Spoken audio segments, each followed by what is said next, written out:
మనం గతంలో చూస్తే గత 15-20 ఏళ్ళ ముందు కూడా ఈ కువైట్లో మన సంస్కృతి సంప్రదాయాలను పెద్దగా ఎవరు చేసుకునేవాళ్ళు కాదు. మనం ఎప్పుడో 2 నెలలకు 3 నెలలకు ఇంటికి పోయి ఇంట్లో కుటుంబ సభ్యులతో ఎంజాయ్ చేస్తాం. పండుగ ఒకసారి ఇంటికి పోవాలా, పిల్లల బిడ్డలతో అమ్మ నాయనతో బాగుండాలనేసి.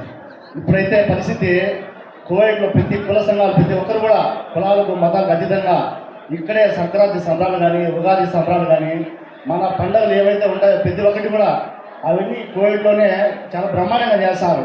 మనం ఈవెన్ ఇండియాకు పోయినా కానీ అంత ఎంజాయ్మెంట్ చేయలేము, అంత ఎంజాయ్గా మనం ఇంట్లో కుటుంబ సభ్యులతో ఉండం.